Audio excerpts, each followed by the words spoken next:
All right, that should all work. I do apologize for the technological difficulties and thank you all for joining us tonight. As you all know, my name is Sadie Thayer. I'm director of this museum and I would like to welcome you all to tonight's program as part of our lecture series. I would like to first begin by doing a land acknowledgement. That we present this program on the historic homelands of the Kittitas and Peshawanakan bands of Indigenous peoples, and that today these bands are part of the Confederated Tribes and Bands of the Yakama Nation, a federally recognized Native nation constituted under the treaty with the Yakimas of 1855. The Indigenous stewards of this land practice a subsistence lifestyle through fishing, hunting, and gathering. Since time immemorial and remain committed stewards of this land, cherishing it, protecting it, and using it as instructed by their elders through generations and actively practicing the traditions and culture as neighbors in the Ellensburg community. We are especially thankful to the Kittitas and Peshawanakan bands of Indigenous peoples who have allowed us to be the cultural custodians of their basketry and beadwork, and share it and their stories and traditions with individuals from all across the world. We are also would like to acknowledge all the tribes, both recognized and unrecognized, that have a footprint in Kittitas County. Then I would like to thank all of our members for making tonight's presentation possible. This lecture is part of our annual lecture series, which is made in part by the Humanities Washington Speakers Bureau, which does part of our series. The other part, like tonight's program, is through our membership dues. So if you're a member, I really want to thank you for that, because it is, our lecture series is solely funded by membership dues. As well as membership dues go to care for our objects and our exhibits and make other events and activities possible. If you're not a member yet, I really would like you to consider becoming one tonight. Then after tonight's program, I ask that you fill out a small survey. So we, as the museum, as well as our presenter, can receive relevant feedback. And it's important to have this information so we know what you would like and whether you, what your thoughts were on tonight's event. But you're all here to hear from our presenter tonight, and she has a great program. Rebecca Hom has been a traveling curious story searcher for more than 20 years. Her focus is on the WASP, and I don't want to go through her full bio because she can tell her story much better than I could ever, as she is a dedicated storyteller. And that is what her full program is tonight, is to tell the stories of the 1,102 WASPs that began their journey in Avenger Field, and to share the story, especially of Mary Louise Webster, Ellensburg's own WASP. So please join me in welcoming Rebecca Hom.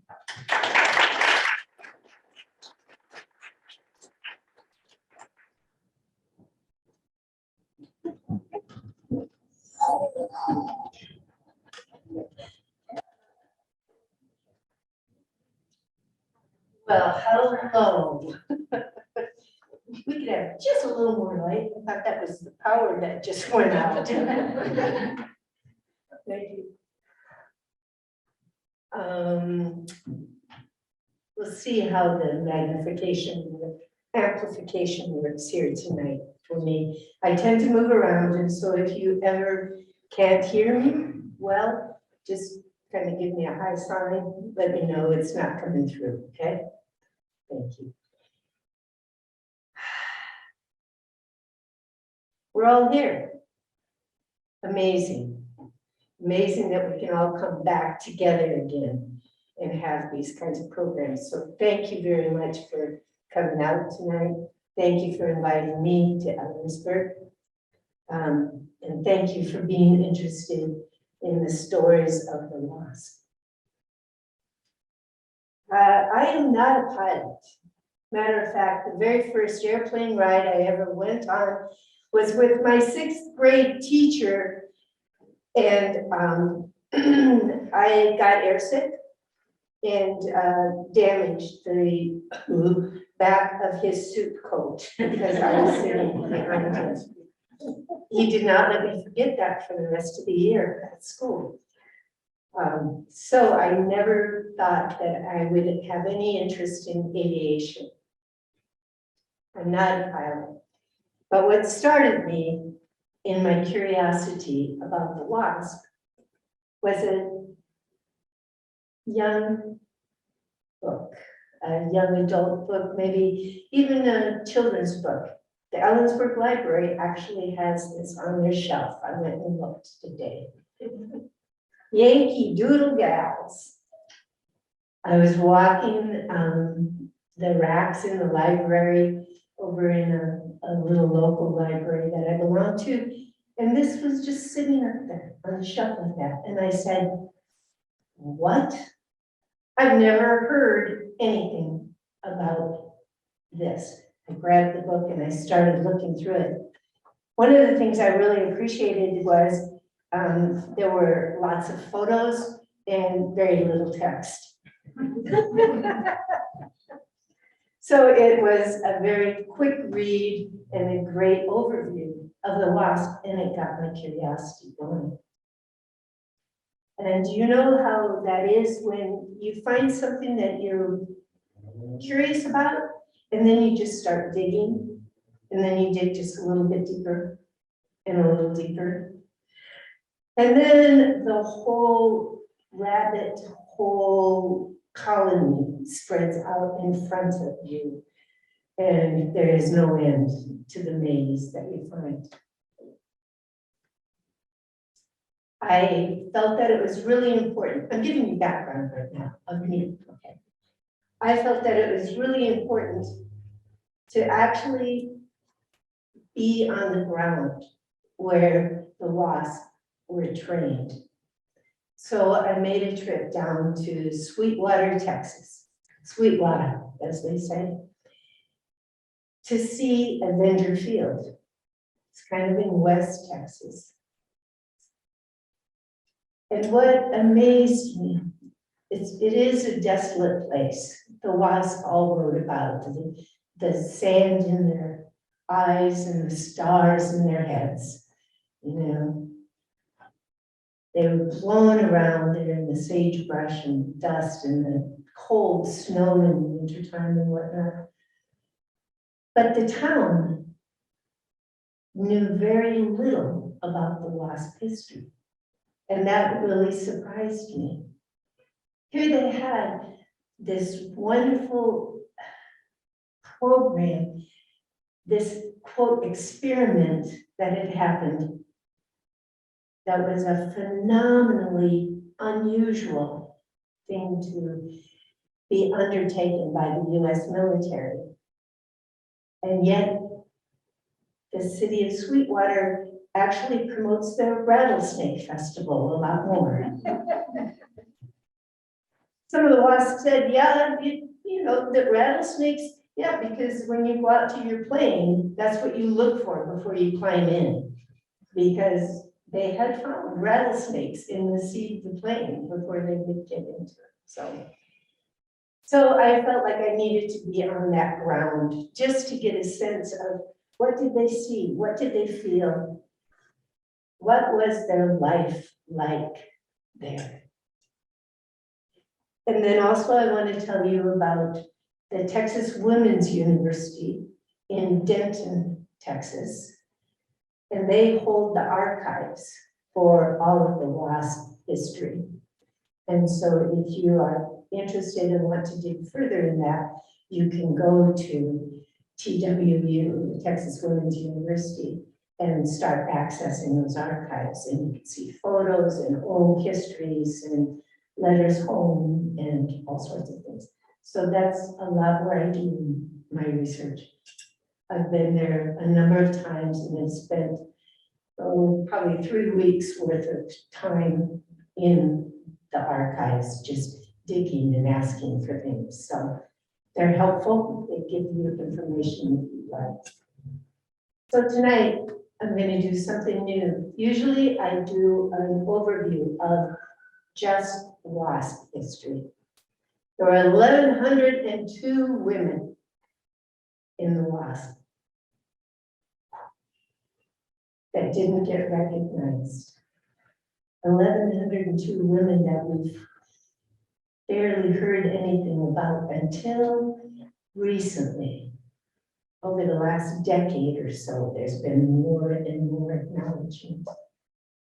So I'll tell you some about the WASP, but I also wanted to highlight Ellensburg's own wonderful woman, Mary Webster. I'm going to cut to the chase, spoiler alert right here. Mary was the 38th WASP that died in service. She was the last WASP that died before the program was disbanded. Breathe for that. There were 38 WASP who gave their lives during that short 2-year period. So I want to use Mary's experiences to highlight and tell you more about the WASP and what that entire program is like, okay? So if you have things you want to say, feel free. I'm a storyteller, and so I feed off of people's reactions and responses, because then I know if it's hitting base, I know if they're understanding what I'm saying. So if there's something that puzzles you, you know, go ahead, show me that you're puzzled and that you want to know more. Or if it's something that delights you, you know, yeah, you know, go ahead and smile at that. And just feel free to be a part in that. This is not a set lecture. This is not something I've done other places. This one's special for you guys tonight. This is Mary. I believe, to the best of my knowledge, that was probably her high school graduation picture, maybe? Possibly. It wasn't her WASP photo. We'll see that in a little later, but quite glamorous, I think. Quite lovely. Mary was born, weren't we all, in 1919. Right? So many of the WASP were from that very same era, 1919. So, you know, when the war came, when the US got involved in December of 1941, most of the WASP were very young women, right? They're in their early 20s. WASP could be up to 35 years old and be eligible to come into the WASP program. But most of them were very, very young. Now, do you think that they were all just free-floating young women that had nothing that was making them stable? No, nope. Many of them had flown before. They knew that they loved flying, and many of them had relatives, male relatives, that were already in the military. They had brothers, uncles, cousins, husbands, some of them, that were there in service. And so many of the WASP said, I want to do it too. I want to do my part. We all know about Rosie the Riveter, right? Building the planes. But the WASP, they said, how to fly those planes. Now you see that was the era of new aeronautics, and it was very, very exciting. And things were just coming about and being developed. And these women said, I can do it, I can do it. But that wasn't widely acceptable. A girl flying a plane? Nah. And thank you to Eleanor Roosevelt. It was the First Lady of the United States who said, you know, if you're going to have this civilian pilots training program, okay, that's how we were getting prepped. Before 1941, we were starting to train more pilots because there were people in the military, in the Army, Air Force that believed we're going to be in this and we're going to need an air presence because we didn't do too well in World War I. We need this. And so they started the civilian pilots training program. And Eleanor Roosevelt said, yes, that's a fine idea. And 10% of those pilots need to be female. 1 out of 10.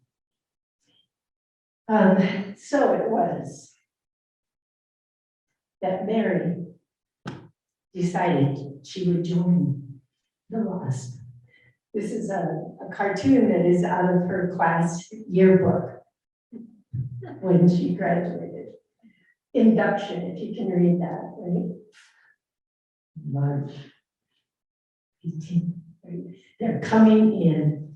And it was a lot like this, that people saw them as just these cute girls with nice suitcase and pumps, right? Coming in to become a WASP. Now, it wasn't all that simple. You couldn't just raise your hand and say, I want to be a WASP. And they would say, okay, you can go. Would you like to be a WASP?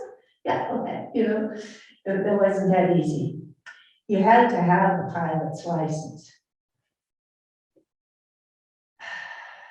Mary had worked. She had come back. She had been in Seattle working after she had graduated from high school. She went to business school for a couple of years. And she had started taking training, CPT training, getting her pilot's license. But when 1941 Pearl Harbor happened, the West Coast airfields were tamped down. Many of the airfields were closed. You couldn't fly out of there. And so Mary had to go to Yakima to finish her pilot's training. She had come here to Ellensburg, taken her pilot's training here at Central. But when they closed this air base, I don't know why they felt Yakima was safe, but they did. And Ellensburg Air Base was closed. So Mary went, she took a year, it took her about a year to finish getting her pilot's license. Now the WASP, when they first started, it required a minimum of 500 flight hours. On the average, those first WASP, they call them the originals, the first 28, they had average 1,200 flight hours. I could go into the details, but suffice it to say that all of the requirements for the women at that early stages of the WASP compared to the male pilots was twice as much. They got paid half as much. Ginger Rogers, right? You have to do just as well and backwards. So, brief side note, the WASP weren't always the WASP. They started out first as the WAFs. The Women's, you like that? The Women's Auxiliary Ferrying Service. And those were the 28. And all they were going to do would be ferry planes around the country, from airbase to airbase, wherever those planes were needed. That was through a woman named Nancy Love. She was the director of the WASP. Because she had approached them and said, I know there are women that are qualified. I'll make up a list. And I'll even put my name on it too. She was a modest woman. And so they had the WASP. But Jackie Cochran, who was quite a pilot, she had started her air business to deliver cosmetics across the country. Jackie Cochran, though, went on to acquire many air awards and actually flew with Chuck Yeager and broke the sound barrier. So Jackie Cochran said, just ferrying these planes isn't enough. I want a program to train these women to do all of it. Not just ferrying the planes, I want them to do everything. She really wanted them to become part of the military. That group was called, like this one, the Wolf-Teddies. The Women's Ferrying Training Detachment. And so Jackie Cochran was able to convince the powers that be to consolidate the WASP and the Wolf-Teddies, and they named them the WASP, the Women's Airforce Service Pilots. And Jackie Cochran was the director of those combined efforts. So at first, yeah, people thought this is what they're going to look like. But this is Mary, actually, in training, all right? You get rid of the pumps, you get rid of the cute little skirt and the suitcases, and you put on lambskin-lined leather coat. This is their winter gear, right, for flying. Often in open cockpits, often solo, going across the country. Now this is training at Avenger Field in Texas, but it's cold in the wintertime. And when you're flying up at a few thousand feet, 5,000, 9,000, it's really cold. Now those planes, many of you probably know more than I do about the aeronautics and the planes themselves, but they had a very limited range. They could only go about 400 miles, I think. And they didn't go very fast. It would take days to get across the country, 2 or 3 days, and they were limited into flying only during daylight hours, with some exceptions, but for the most part, you had to land when it started to get dark. That was called RON, remain overnight. So they would find the WASP who were ferrying planes, would find a place to stay overnight. But do you think they could walk into any restaurant in town just like this? No, it was 1942, 43, 44. And so they did have to pack their pumps.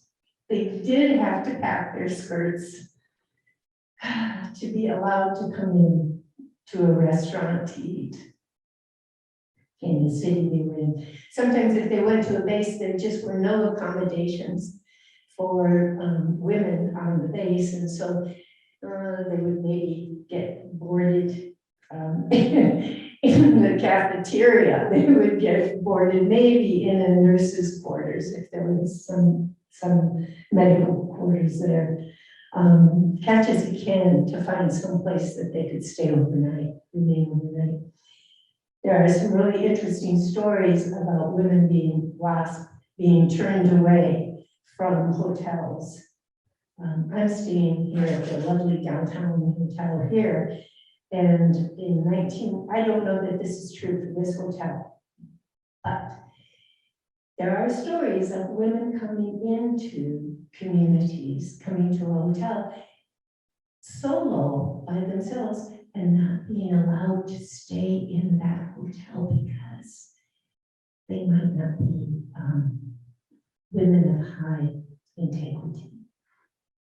And so some hotels would even turn a woman serving the country, flying a military plane, turn her away. Mary. Remember that glamour shot at the beginning? Yeah.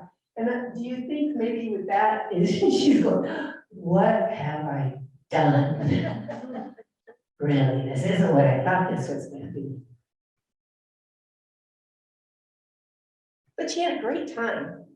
She really had a great time. I don't know Mary's personality. I don't know, a lot about her background, herself. But most of the women that came into the WASP had a certain joy of life about them. They had a big adventuresome spirit. And I think Mary must have also. She was the 7th child out of 8 kids here in Ellensburg, her family. And I think that she had to just always have loved flying, but nobody really knew that she was going to go and do this thing. But when it came about, it was, yeah, okay, you can do that.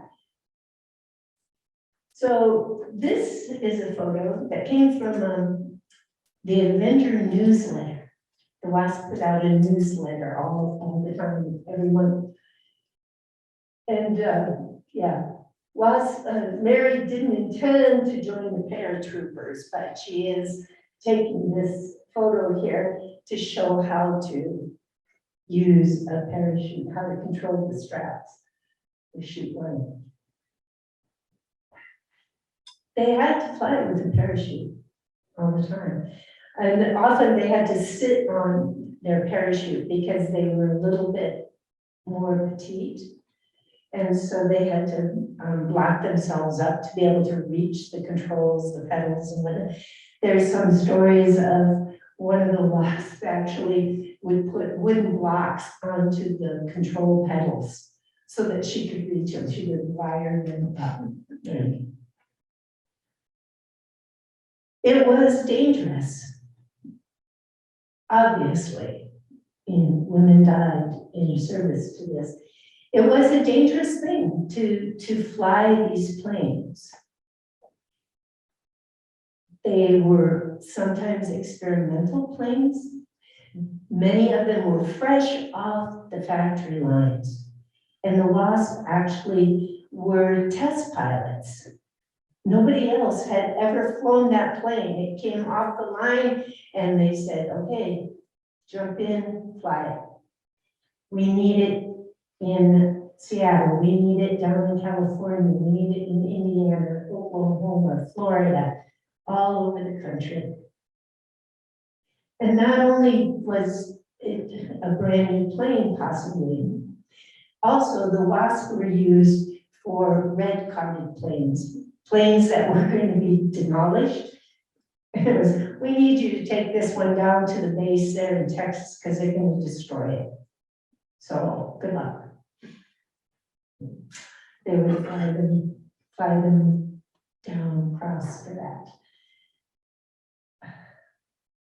Also, the WASP flew every single plane that the military had listed at that time. And when I've talked to pilot friends that I know, they tell me that this is like saying you can drive a Volkswagen Beetle and an 18-wheeler. That you can change that quickly, right? And this would happen sometimes for WASP. They would fly a pursuit plane, like a Mustang or something. And then they would get it delivered and the base would say, well, we need this cargo plane flown down to here. And so then they would hop in a different plane, a different type of plane, and fly it. They might take a P-47, they might take a P-51, a Mustang, they might take a bomber. And so they were rotating through all of these planes. My pilots say the thing that's the most amazing about that is you have to have an automatic response when you're flying. You have to know where the controls are so that if something happens, you don't have time to think about it. You just need to know, does this one go up? Does this one go down? Does it go over? You can't think. It's just, you have to know those planes. And it's quite remarkable that the WASP flew as many different planes as they did. To the best of my knowledge, you were asking me about them flying in Alaska. To the best of my knowledge, the WASP only flew within the continental United States. Right? Ferried from base to base to base, trained in bases, at bases. They also were tow target pilots, so that they would be up in a plane. Sometimes it was a light bomber and whatnot, and they would be towing a windsock of sorts out behind the plane, so that the trainees, let me stress that, the trainees down on the ground learning how to fire 50mm rounds from artillery could fire up at the windsock, hopefully, the windsock.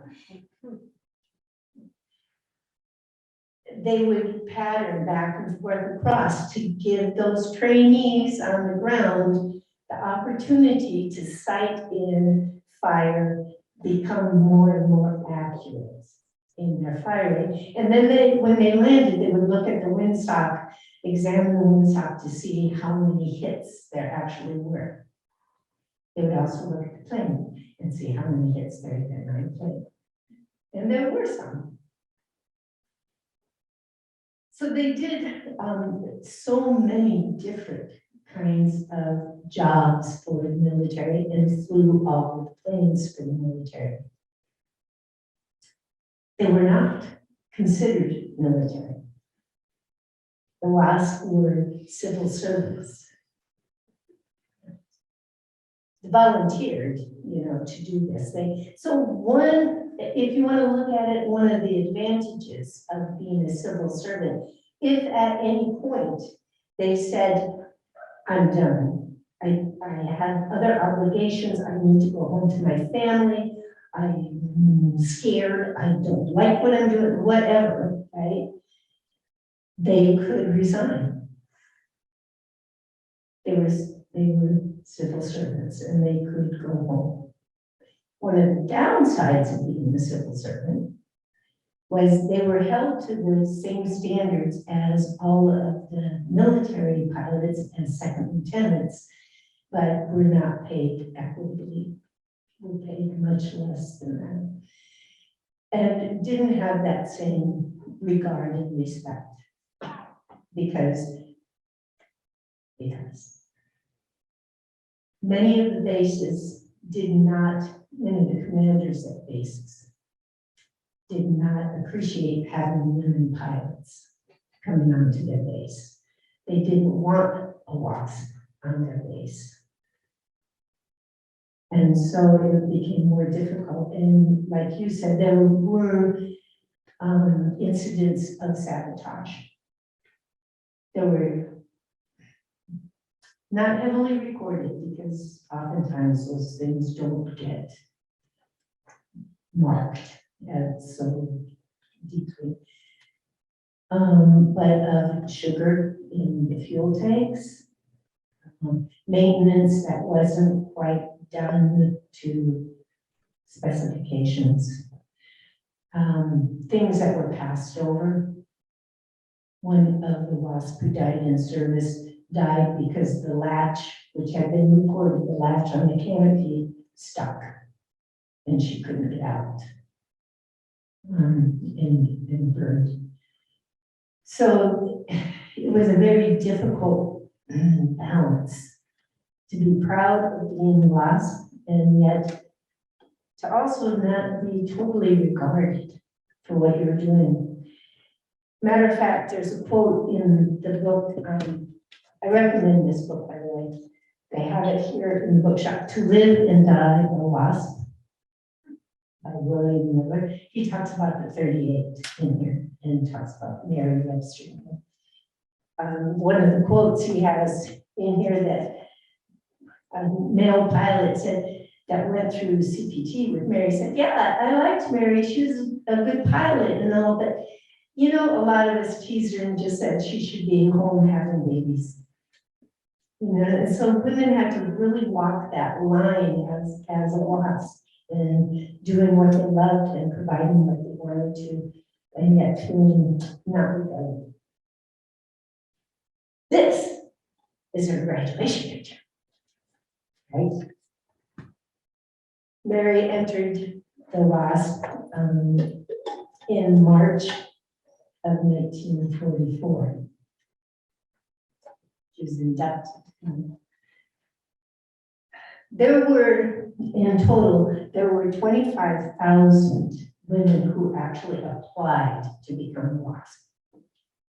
Amazing. That just astounds me when I think that in the 1940s, there were 25,000 women in the country that had at least a minimum amount of qualifications in flight to want to become WASP.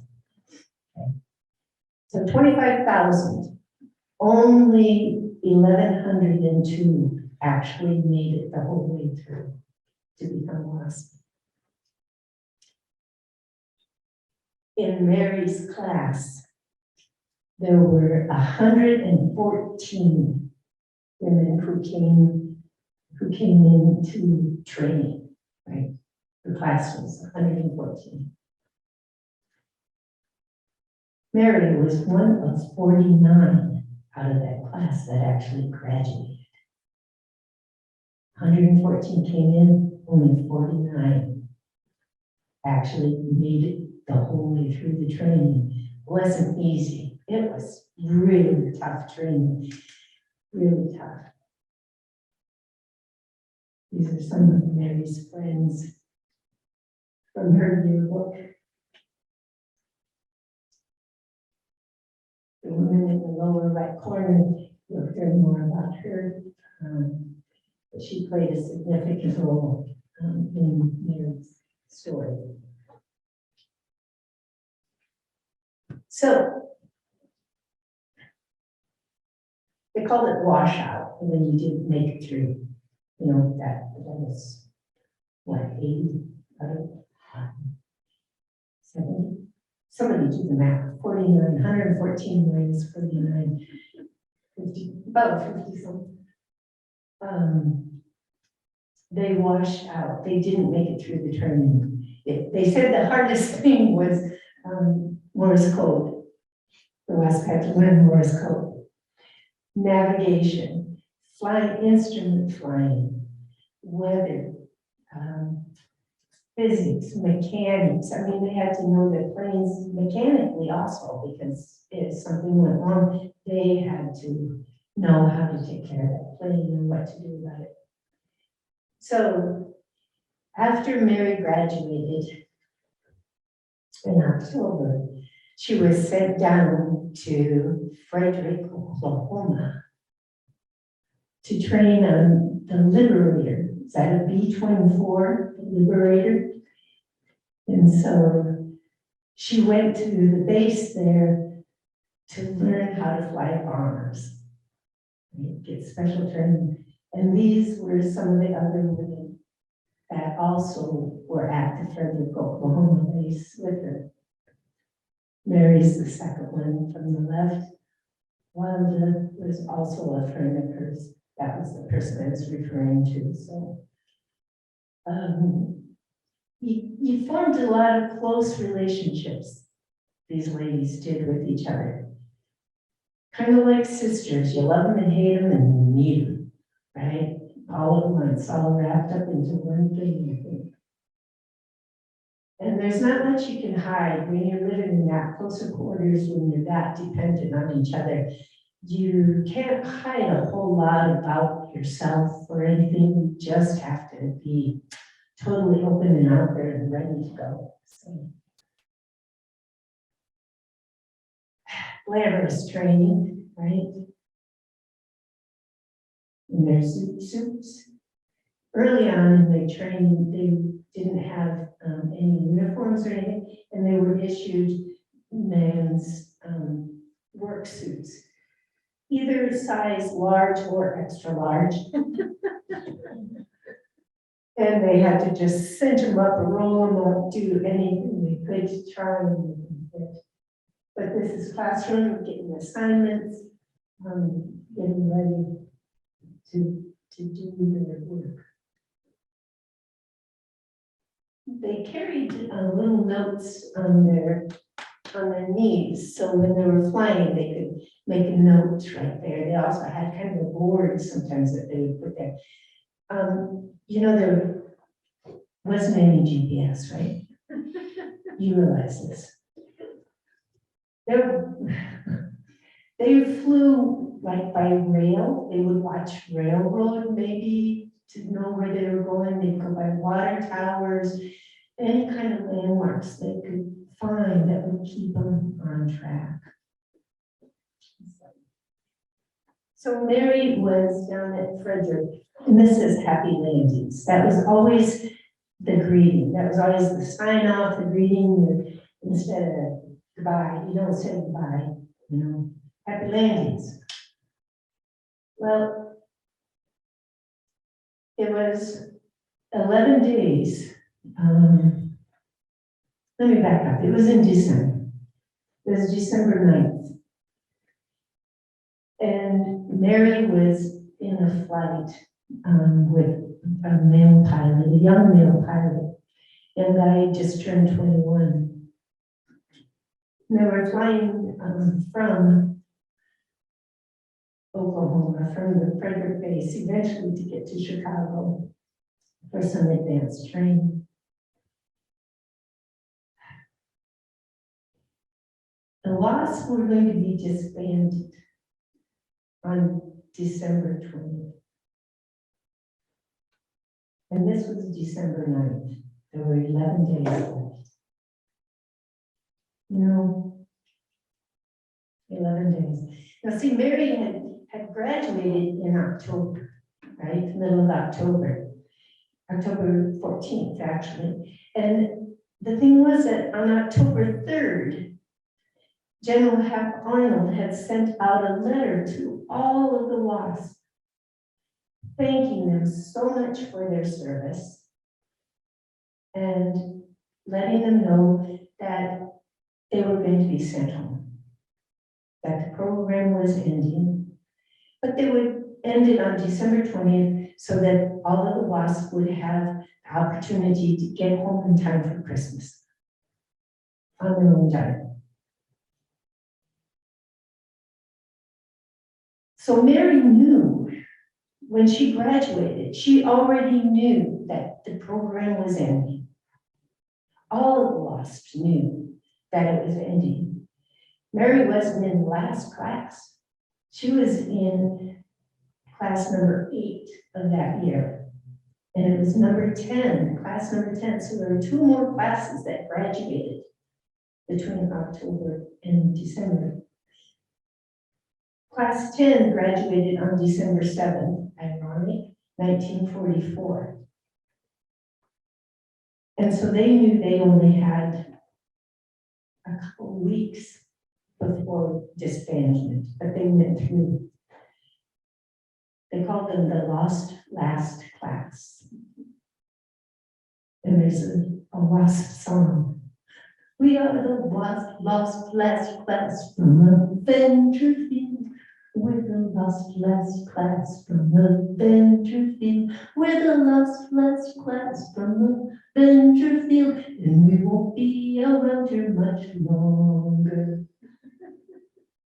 No spirit. They were going to finish up no matter what. Okay. So 11 days before disbandment, Mary is in the plane. A UC 73, 78, on your way, hopefully eventually to Chicago. But they're flying from Tulsa to Claremore, Oklahoma, and they're flying at 9,000 feet elevation, and the pilot realizes that the wings are starting to ice up. He asks for permission to come down lower, thinking maybe if he hit some warmer weather, they'd get out of the ice, that things would balance out. It didn't work that way. And the plane went out of control, and all aboard were killed in the accident.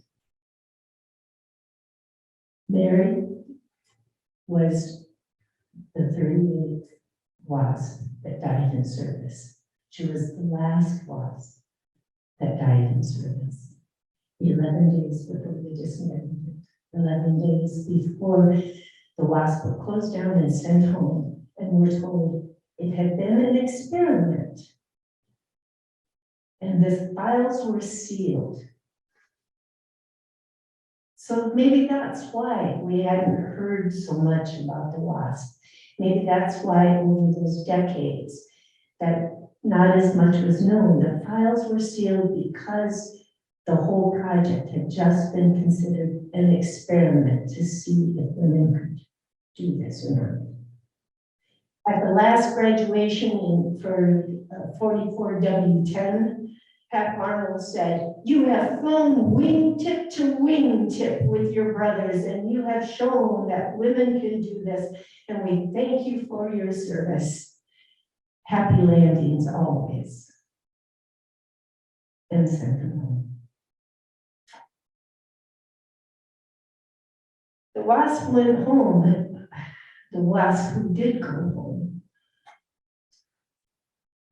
found that not everybody knew about the program either. And when they were asked, "What did you do? You haven't been around the last couple of years. Where have you been? What have you been doing?" And if they said, "I was flying for the military," they were met with disbelief. "You were not.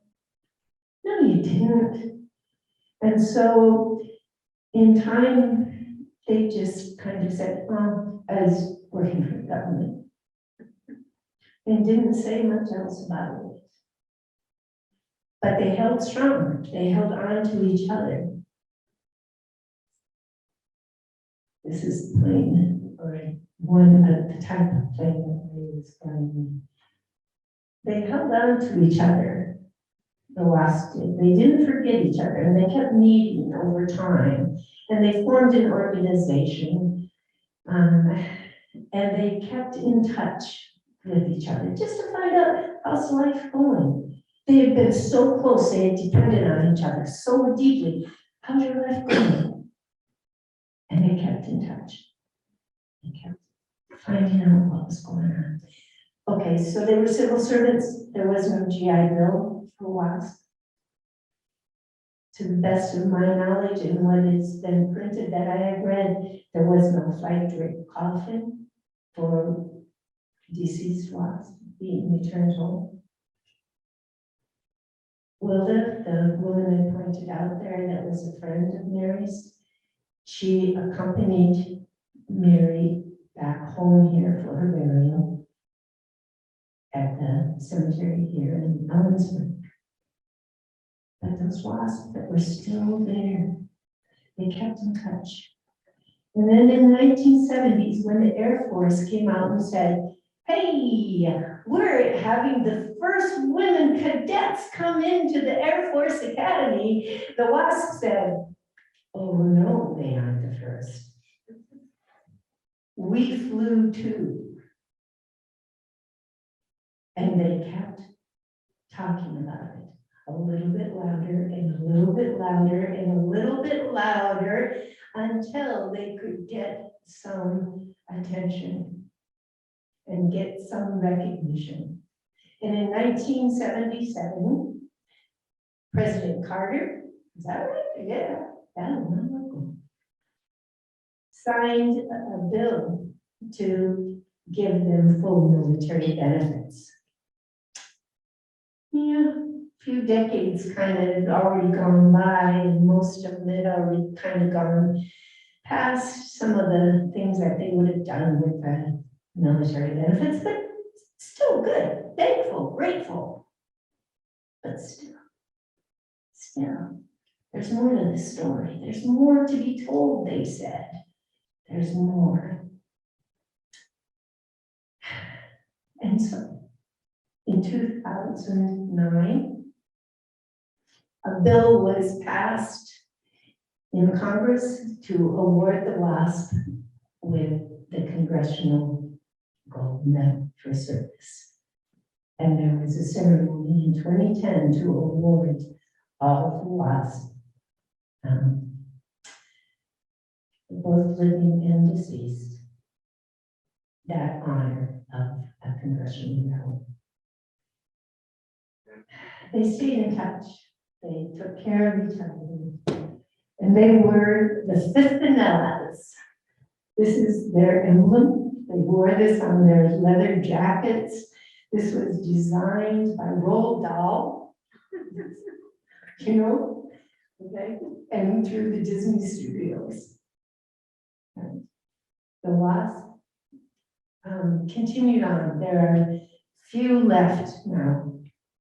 Of course, many of them would be in their nearing 100 or in their early hundreds. It's a tragedy to not have been able to hear more from them more often. And that I feel a loss that I never met one personally. But I also feel unexplainably grateful that I can listen to their oral histories, I can read their writings, and that there is a wealth of information out there to find out more about them. And we broke a trail for a lot of other women and where we are today. So that is my story for you of the Women's Airforce Service Pilots and Mary Webster, Ellensburg, homegirl. Thanks.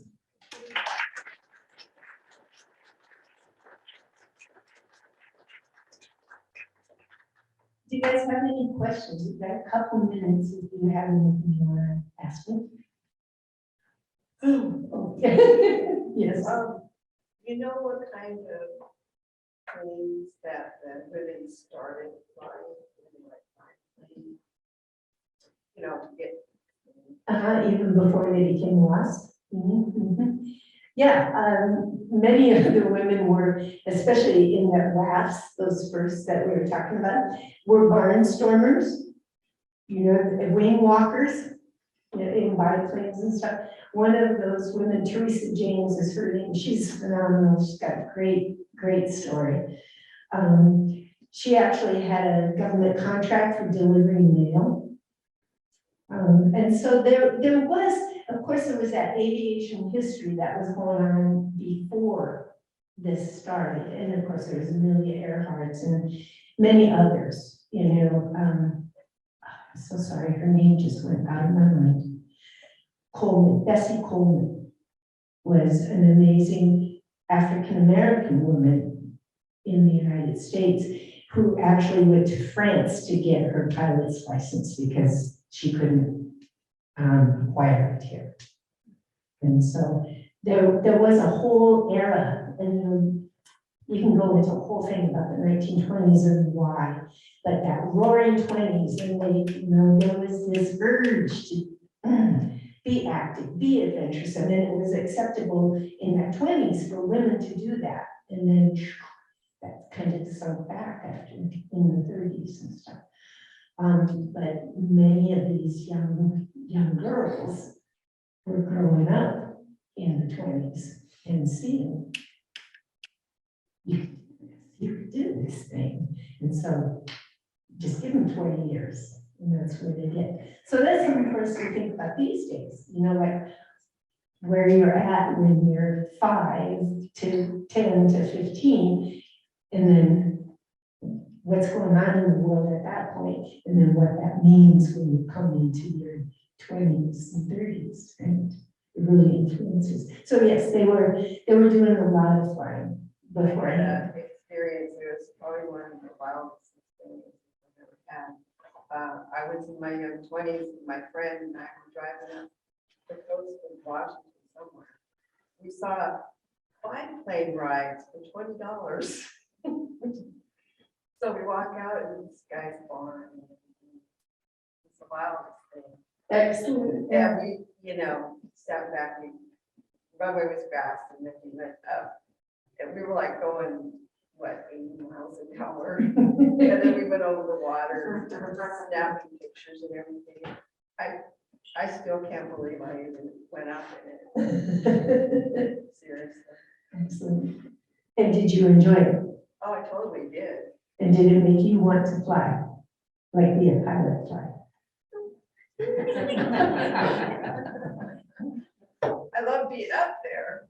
It made me want to ride. I mean, I'm the totalist kid when I love flying, but not flying. Yeah, not being the pilot.